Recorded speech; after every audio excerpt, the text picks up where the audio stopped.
pressure, force exerted per unit area by a gas. Now, a gas doesn't have definite volume, so how can it have an area? That has to do against the walls of its container. So in the lungs, that would be the lungs. The lungs would be the gas container. So this is very applicable. My sister is a nurse anesthetist, and so she uses gas laws all the time. So if you're looking at going into a field like that, you will use it again. So talking about pressure. How do we get pressure? We get pressure because, excuse me, the gas particles, those molecules, they're far apart, but they're whizzing around really fast. And so ultimately, they're going to collide. They're going to crash into things. Sometimes they crash into each other, but more often they're going to crash with the surfaces that are around them in their container. So if you have more gas particles, are they going to crash more or less often? What do you think? More often. Yes, so more particles results in more pressure. The converse is also true. If you have fewer gas particles, you have less pressure. So it's all about how often they're crashing into the container.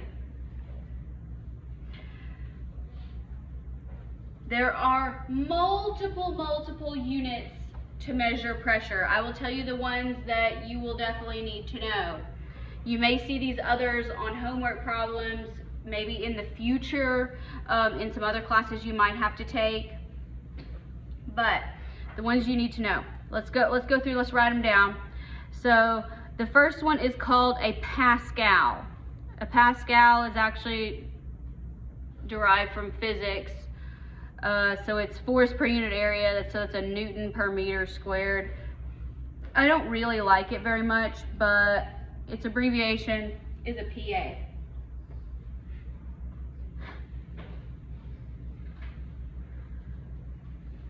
So at sea level, we're going to assume that unless the problem tells us different, that we are at sea level. So this is going to give you your conversion factors, this column here. So 101, 325 pascals at sea level. You will see this more often expressed as kilopascals. So let's divide by 1,000. So 101.3 kilopascals. That's how it's going to be in most of the problems.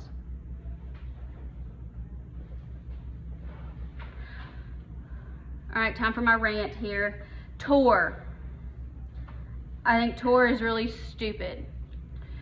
Torr means the same thing as a millimeter of mercury. I'm very familiar with millimeters of mercury, but you may see it in the problems as torr, which isn't an abbreviation at all, or millimeters of mercury, which is usually just all smushed together. So as we go through and work these problems, anytime it says torr, I just mark it out and write millimeters of mercury. If you want to use torr just to annoy me, go ahead, but I prefer millimeters of mercury. So the number you need to know, put a star by this. You definitely need to know 760 millimeters of mercury.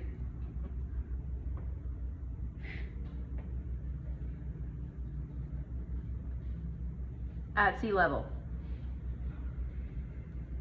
Another very common one that we'll be using in calculations here is an atmosphere. So that reflects the pressure of the earth, the gases on the surface of the earth. It says that is, so ATM, all lowercase. This is not a machine where you get money. But if that helps you remember it. So at sea level, we have the equivalent of 1 atmosphere over ourselves. That is what is pushing, that's all the gas in the atmosphere pushing down on us. So you definitely know 1 atmosphere, 760 millimeters of mercury. We might use a little bit of pascals when it comes to some of these calculations, but millimeters of mercury and atmospheres is what you're going to probably see most on the test and in real life. Pounds per square inch. This has a lot of technical applications. So tires, a lot of tires. You know how you can look and see how much to inflate your tires. That's always given in psi. So psi, pounds per square inch. At sea level, 14.7. You may see that in homework problems, and some of these examples not going to be on the test. As far as this number, know that psi is a unit of pressure. Inches of mercury, very similar to millimeters of mercury. So inches, mercury, you can smush it together if you want. 29.982 is the official conversion. Most of the people round it to 30, but that's okay. Again, mostly just going to see that in practice, examples, and homework.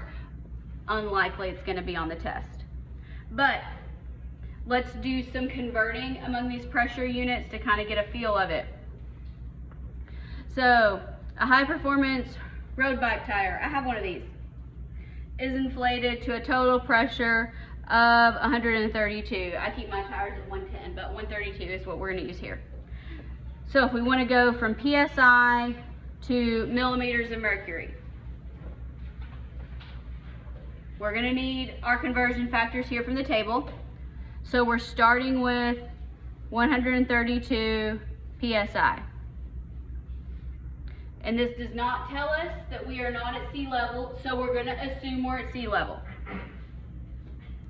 Okay. So psi, how many psi do we have at sea level? 14.7, that's the conversion there. And then we want to go to millimeters of mercury. How many millimeters of mercury are at sea level? 760, yes. Millimeters of mercury. psi goes out, millimeters of mercury goes in. Units cancel. Calculate. 132 times 760 divided by 14.7.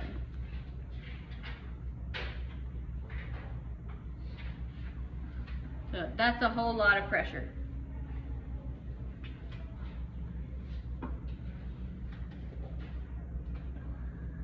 If you're these that are given, we're going to assume they're exact quantities. They don't count towards significant figures. So you can round. You can say 6820. You can say 6824, depending on how you want to round. Just don't write me a whole bunch of decimals. Millimeters of mercury.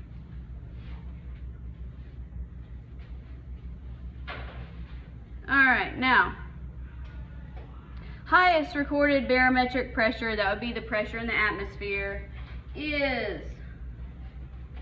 31.85 inches of mercury in Alaska. Now we want to convert it to atmospheres, Taurus stupid, millimeters of mercury, and kilopascals. So we got to do 3 different problem setups, but there's only one step for each of them. This is just unit conversion. We've done this before. You can do it. So always start with what we're given in the problem. And that's inches of mercury. So it gives us atmospheres first, so let's just convert there first. So how many inches of mercury? According to the table, 29.92, it's right there, inches of mercury. And if we're going to atmospheres, I like going to atmospheres because it's one atmosphere. So let's calculate that. Should be a little bit more than 1.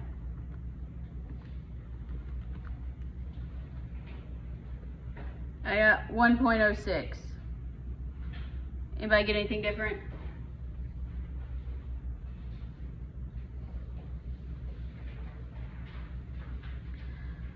All right, if we're going to convert to torr, which is millimeters of mercury, inches of mercury. Now, if somebody's saying, hey, I can just convert inches to millimeters, yes, you can. If you want to work it that way, go right ahead. Or you can just use the table. Or you can say 29.92 inches of mercury is 760 millimeters of mercury. But if you want to say 1 inch is 2.54 centimeters, and there's 10 millimeters in a centimeter, you will get approximately the same answer.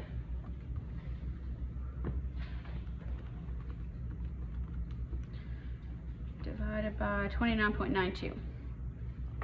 So I got 809 millimeters of mercury. Last one here with kilopascals, 31.85 inches of mercury, 29.92 inches of mercury is 101.3 kilopascals. And what do we get for that?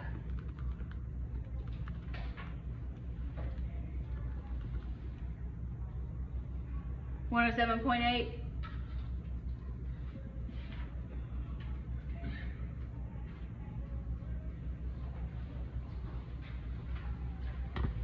Questions so far converting pressure units. One-step problems. I like them.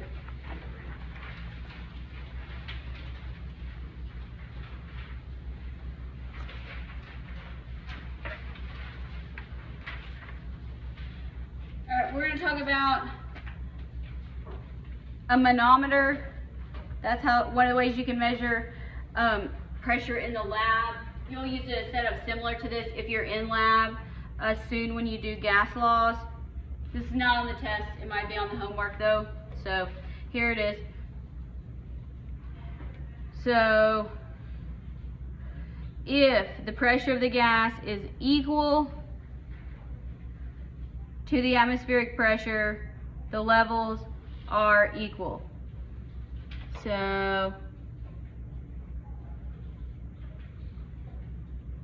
that's the height. So if they're equal, if the pressure of the gas in your container is higher, then the fluid of mercury is going to be lower on that side. If the pressure is lower, then it's higher on the side of the gas. That's all I really care about. It's not going to be on the test.